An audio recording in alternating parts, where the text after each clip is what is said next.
Good evening, everyone, and welcome to another edition of What's Happening. I'm Elliot Margolis. I'm here with my co-host, Gail Burke. And tonight we have as our guest Rabbi Nechemia Schusterman from the Chabad in Peabody. And the topic that we're going to be talking about today is anti-Semitism. But just before we get into that, I just have to say, you'll notice I'm not wearing a tie today.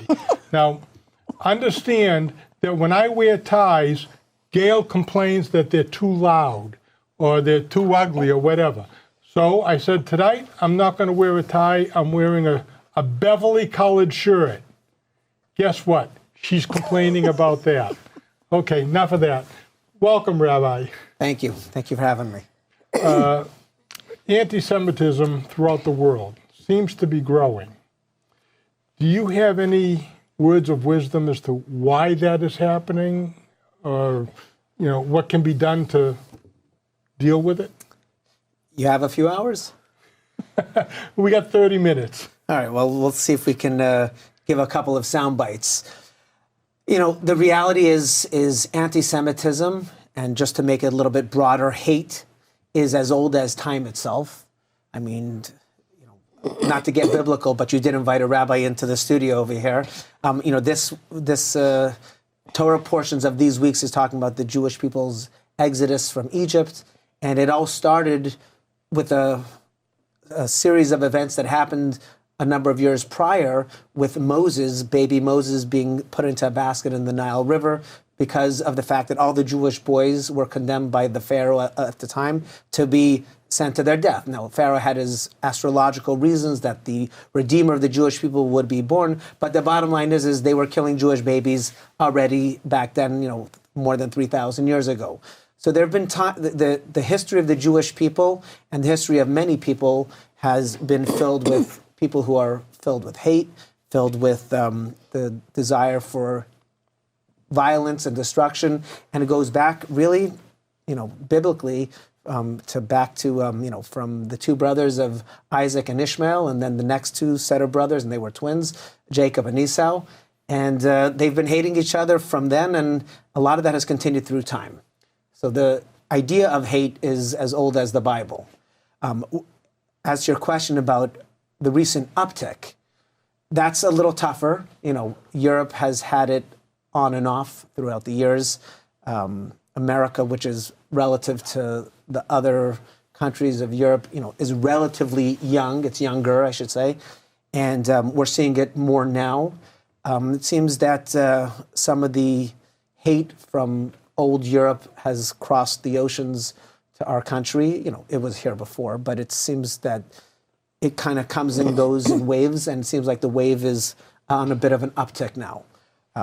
As you know, Elliot, since you pray with us often and you study with us often, so we even had a couple of our own incidences here in Peabody. The police, unfortunately, were never able to get to the bottom of it to know whether it was anti-Semitic or whether it was just someone looking to get some attention, and you get more attention if you take out windows of a temple versus taking out windows of, ordinary toy store or something. But we have had our own little experiences with that. You may remember the rally at the City Hall in Peabody when some people spat at us and threw pennies at us and say, Jew, go get it. So it's not a new thing. I personally am not as afraid as some of the other people. I feel that it cycles and we need to combat it, and we can talk more about that as you wish. But I think it's old and it comes around again and again. As to your why, you're familiar with the term scapegoat. It's a scapegoat goes all the way back to the temple times, where they, nowadays on Yom Kippur, you go to temple and you sit for a few hours, you pray, and hopefully the rabbi has a meaningful sermon that doesn't put you to sleep. But in the temple services on Yom Kippur, we talk about two goats that were brought. One was sent to its death to be the scapegoat for the sins of the people, and one was brought as an offering. But the idea of a scapegoat is that let's hurt someone or something, in this case, in its origins, in its biblical origins, it's a goat, to cleanse the sins of people. People are always looking for a scapegoat. When people are in financial straits, they have to blame somebody because blaming themselves is too painful. When people are going through emotional challenges, when people are going through, relationship issues, it doesn't matter what the issue is. When people have a problem, the last person that they look at is themselves. The irony is, you may have seen that old quip, is that when you're pointing at someone else, you're actually pointing three fingers back at yourself. But the Jews have been the scapegoat of people for generations. And sadly, that continues to happen. And I can't point to which specific incidences are the origins of the recent uptick. But if you take each case, collectively, you say anti-Semitism is on the rise. Each case individually, in one case it was a white supremacist. In another case it was just a deranged person. In some case it was a Hebrew Zionist. I think it was each one has their own particular group. The one thing that they all share is that their life is not happy. They're not in a good place with themselves. And therefore, it's just easier to lash out at someone else than take ownership for themselves. I think by saying that you need a scapegoat, I think that's very true. We can see that in politics every day. We see the president being the scapegoat for everything. But don't you think that the lack of, the regression of religion worldwide is an answer too? Because we've kind of, whether it be the Jewish religion, whether it be Christianity, whatever it happens to be, we're kind of pulling away from that and we've replaced it with material things or, just put it aside. And I think what needs to happen is all of us have to begin to think about coming back to God and whatever religion you happen to be. I think that's what's missing. And I think when you replace that with hate, and I think that's what's happening all over the place. I agree. It's scary. It's I a agree. really scary thing. Wholeheartedly. I think people need to have a higher, if you want to be politically correct, though it seems that you guys are quite comfortable not being so. Where do you get that idea? I don't know. That's something Gail said kind of threw that at me. But if you want to be politically correct, everyone needs to have a higher power. We have to realize that there's more going on this earth than just ourselves. And religion does that by its definition. If there's a God, if there's a higher something that you're worshiping or serving or being humble before, then it automatically makes you not take yourself quite as seriously, or on a religious level, realizing that there's something bigger and stronger and more powerful out there than yourself, for which one ought to rein in some of those untoward feelings that sometimes lead to violent behaviors, etc. It's interesting. The Lubavitcher Rebbe, my mentor, who passed away in '94, but certainly his legacy lives on. He worked very hard, and for years it was adopted in many schools, and something that I would love to see be brought back was a moment of silence, because a moment of silence is really neutral. It's not Jewish, it's not Christian, it's not faith-based. It's just the idea of taking a minute, close your eyes before the Pledge of Allegiance, after the Pledge of Allegiance, but basically just taking a minute to pause, close your eyes, and reflect that there's more going on out there than just me. I am not only for myself. The world is not just me and about me, because when a person feels that way, then you say, well, you know what? If it's all about me and I'm having a bad day, so I gotta lash out. In the old days, you went to the forest and you chop some wood. Nowadays, you go buy a gun and shoot up a school, God forbid. Yeah. And people need to, if we could bring that idea back, it's just a moment of reflection. You were saying bring back religion. Well, that would be lovely. I'm not even aiming my sights that high. Let's just bring in a moment of silence. Let's take a minute to stop all the noise, stop all the cell phones, technology, stop all the noise and chatter around us, and reflect that there's more to life than me now and my pleasures and my personal, hedonistic pursuits. There's more out there. Well, I think you're right, and I think education has a lot to do with it, because I have seen the progression of children coming to school, and regardless of what kind of a background they had at home, they come to school and they're told that they're very special. And if somebody bothers you, then that has to be taken care of, and you are potentially a victim.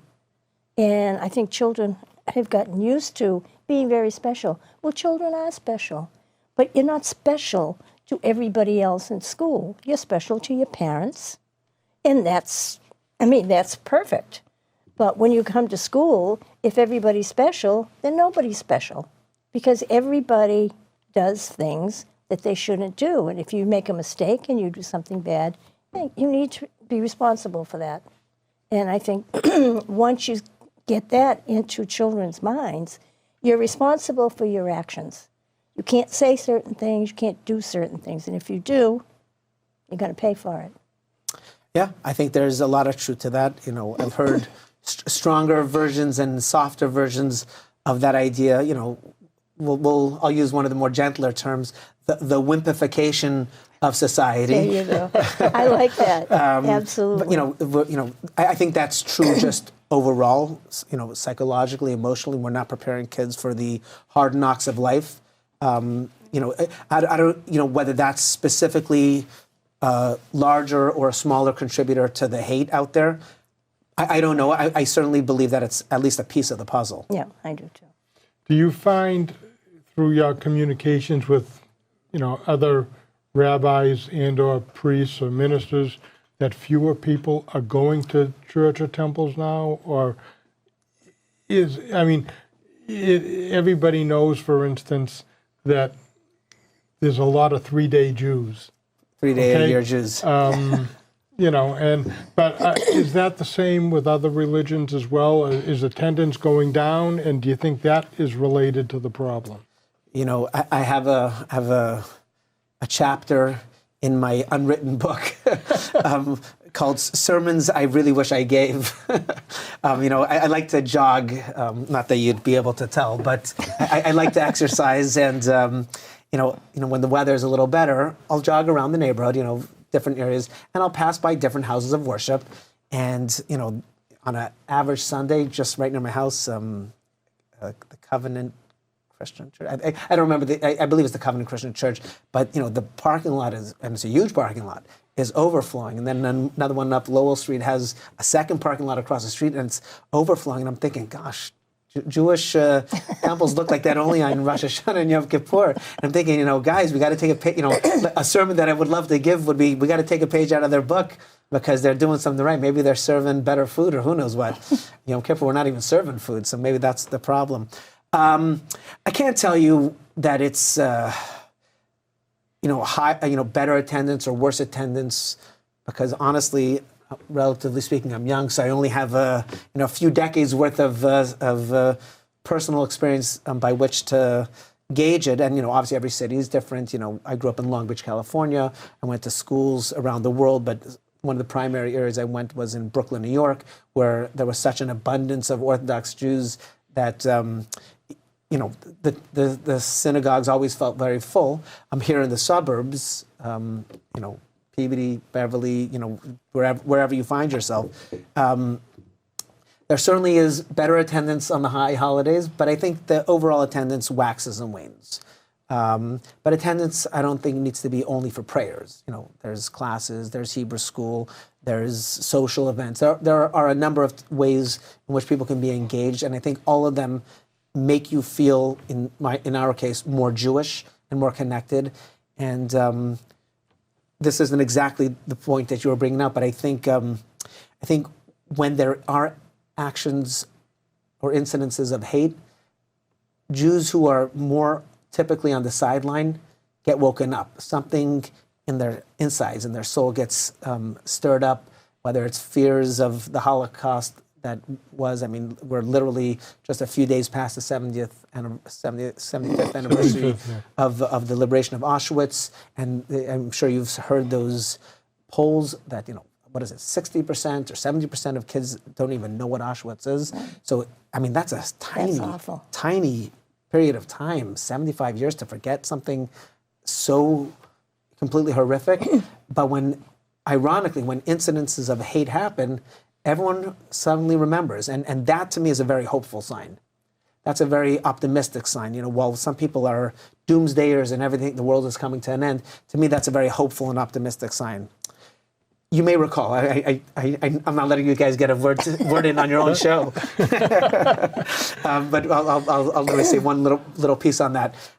We had a speaker, Dr. Anna Ornstein. She is a Holocaust survivor in Brookline, and she wrote a book, and I can't remember the name. I apologize. It would be nice to give her a little plug.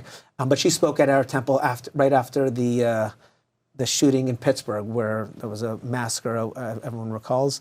And people were the room was wall to wall. I don't know if you were there for that one, Elliot, but there was no space for any more people. The fire department, if they would have come, they would have ushered half the crowd out because people were scared. And she spoke, and she spoke about a lot of things. But one thing that she said that was very interesting and profound and hopeful to me was, she says, back in the days of the Nazis, she says the authorities were in on it. You couldn't turn to the police for help because the police were part of the problem. She says, here, there is, the authorities are on it. We've had, some of the stuff I can share publicly. A lot of it we're advised not to make a scene of it. But, we've gotten some email threats, in the last little bit. And the police have gotten to the bottom of it. And they got the person. It was a vendetta email meant to get the person from whom the email was allegedly sent from in trouble. And we were just the scapegoat, to get that person in trouble. And they spoofed it and made it look like it came from a certain person.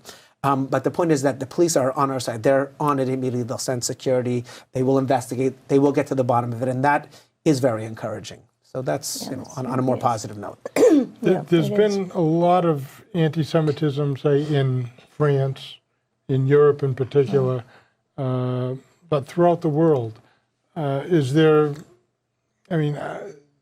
why do you think that would be? Like in France, for instance, is it the influx of immigrants that are coming in that could be part of the problem? Or, I don't know. I just hear, France is getting quite anti-Semitic. Great Britain, same thing. I don't think it's just France or Great Britain. Belgium had its terrorist attacks, and there's been a lot of different attacks. I can't answer, I know you'd like me to put a political, stake in the ground right now. That's not going to happen today. I wasn't asking for that. I'm just looking at theory here. I won't blame it on immigrants. Certainly there are certain ethnic groups that are hateful towards other ethnic groups, and that's back to what we said before, as old as time itself. I think the lack of education plays as much a role as anything, though. The idea that I am better than, and anyone that's getting in my way, I'm going to dispose of them, either figuratively or literally, is something that, people get more comfortable with. And if it isn't clamped down with an iron fist, then it's allowed to fester and it grows like a cancer, and it needs to be torn out completely. I think we've seen throughout Europe, we've seen it in Israel, when there's more trouble coming from the local and surrounding Arab nations.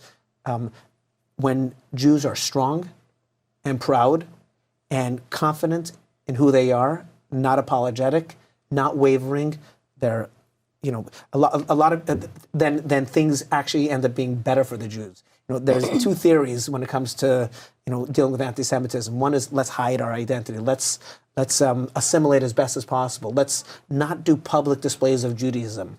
Let's not put those big public menorahs out. Let's not draw attention to ourselves. That's one theory. The other one is the other theory and camp, which is the one that I subscribe to, is double down. You think you're going to scare me into hiding? I'm putting out 2 menorahs this time. You do it, I'm going to put out 4 menorahs. Anything that you do to stop me, I'm going to come out double as hard and double down on my Judaism, because we live in the Rabbi called this the Medina Shel Chesed, the country of kindness. America has given every faith, religions that I agree with and religions that I don't agree with, the space and the place to live. And I'm going to utilize it because that's what the founders wanted. And that's my job as a Jew, to live as a proud Jew, because I can. That's very interesting that you should say something like that, because I think that's what Americans have gone into hiding, basically. And people are trying to take away our symbols, our flag, whatever it happens to be. The founders were wrong. They didn't know what they were doing. We have to get rid of the Constitution. And I think because of the all in the name of diversity. And I think that can be a good thing. We've always had a diverse nation, but it can also be overdone. And I think that's what's happening because we're losing our American heritage. And I think this is done politically, but I think it's also done by many of the groups that come here illegally. And we've kind of backed away from it and said, well, you know, we have to make sure that they're comfortable. And we are a kind nation. We always have been. But we also have to expect that years ago, when immigrants started coming in, they would come into the country and they would blend. They would go to their little areas and they would still maintain their own ethnicity, but they would also become proud Americans. And I think that's part of what's not happening as much today. And I think we, as Native Americans, have allowed it to happen. And now we're looking around and say, what are we doing? Why are we doing this? Why are we allowing this to happen? And I think that's one thing that we can't allow anymore. And I think we have to make sure that our children get a better education and learn about our country and learn about the country where their forefathers came from as well. And I think once we do that, I think things will start to change somewhat. It's going to take a long time. This did not happen overnight. I think it's a balance. Right. That's really a tricky one, Yeah, because it on the is. one hand, without immigration, there is no United States of America. I mean, the country is literally founded on absorption of so many different. I mean, people came here for religious freedom. Right. So and they came from Europe and they came from all different places. So we need and without them, my family wouldn't be here. I don't know about your family, but many of our families are not original Americans going 300-400 years ago. Right. So we definitely need to have, it's interesting, when it comes to, Elliot and I have discussed this on other occasions, when it comes to finances, the Torah, which is, the guide for the Bible, which is a guide for the Jew, kind of has compassionate conservatism. It wants to, or we'll call it compassionate capitalism. It likes capitalism, but it wants there to be compassion and safety nets for those who haven't been fortunate or have fallen on tougher times. Sure. There, it's true in finances. It's true in immigration. There has to be a balance. I think background checks on people to make sure that they're safe people is appropriate. When it comes to immigration, we need to have borders, because if you don't have borders, anyone could come in. But there's definitely a balance, and it's a tricky one. I think conservatives and liberals, Republicans, Democrats have tried to get it right. I don't think anyone has mastered it just yet. Seems to be something we'll be debating for a long time. No doubt that education, though, which is the second part of what you said, is an important piece. But gratitude, which may be at the center of everything, to realize that this country that took us in is a country that should be revered and respected and Exactly. honored. And I think everyone must feel that way. And if anyone doesn't feel that way, that's the height of ingratitude and not okay. Absolutely. Well, do you think that basically taking away the separation of church and state, okay? So we no longer have that moment of silence. We no longer have, say, the Pledge of Allegiance. We no longer can have Christmas parties in schools and stuff like that. Do you think that has any relevance to what we're talking about? Obviously, I'm speaking from the perspective of a rabbi, Right. but going back to something Gail said a while back, I think having a faith, something that is greater than you, is important. I think there's value in separation of church and state in some things. If you're telling me the Pledge of Allegiance is no longer allowed in schools, I missed that apparently. That's horrible. Because just to be grateful for the country that has been so kind to everyone. There's never been a kinder, more open society than America ever.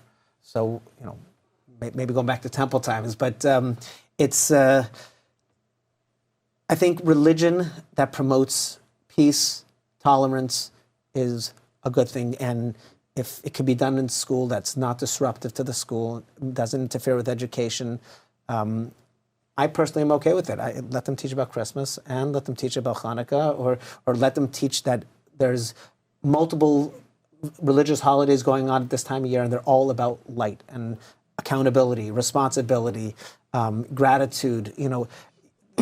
But to your point, I can't tell you specifically about religion in school or out of school. If it's, I could see some positives and I could see some dangers in it because, once you allow you're allowing the major religions in, well, now let's allow the minor religions in, and by the time we're done, there's no time for math. So you got to have a balance with all that. But I think the deeper message of being grateful and thankful for a country that's been so kind to us is something that's been disappearing. And That's a great message. whether it's the moment of silence or, we got to do something because we need to alter things a little bit so that the trend that seems to be happening gets turned back in the right direction. Well, basically, I think we have to respect people for who they are as opposed to what they are. I mean, for instance, if somebody, a black person walks in, you all of a sudden, some people don't like that person just because he's black, and yet could be the nicest person in the world. And so somebody's going to look at you're with the beard and everything, and say, okay, there's a Jew, all of a sudden I don't like you, but they don't even know you. It's true. And that's what bothers me. Everybody has value, and we need to know the person, and to shoot somebody or hurt somebody because of what they are instead of who they are is, to me, very offensive. Agreed. I think it is so elementary what you just said, though sadly it's not elementary. Meaning it's so obviously correct what you just said, but people have not gotten that message. Back to that wimpification. It's all about me. If you're so busy thinking about yourself, then everyone else is unimportant, or if they're different, then I have no desire to seek out and try to understand them better. I just don't want to deal with them. And that's obviously racist and sexist, homophobic, fill in the blank. All of it, yeah. All of it. You have somewhere as close to 30 seconds to wrap this up. Believe it or not, we're already at almost the 30-minute mark. Well, fastest 30 minutes. I wish this was bedtime for the kids. I wish it went this quick. If I had to put out a final thought, I would just say, first of all, thank you for having me.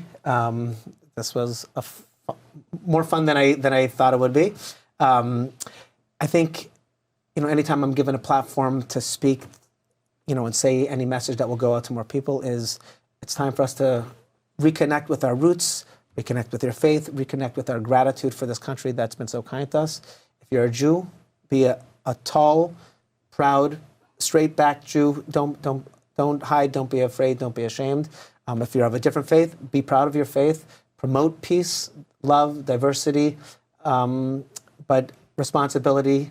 And the term I've become very comfortable with using with my children is adulting. It's time to have the children start adulting. Very and good. As they adult, they'll be more responsible and accountable for their actions and behavior. Thank you very much, Rabbi. It's been a pleasure having you here. Thank you for having me. We want to thank you all for watching. We'll be back again with another interesting topic. We want to thank you again for staying with us all these years. We're into 10 years, and despite what Elliot says about his tie and his colors, he's okay. Good night.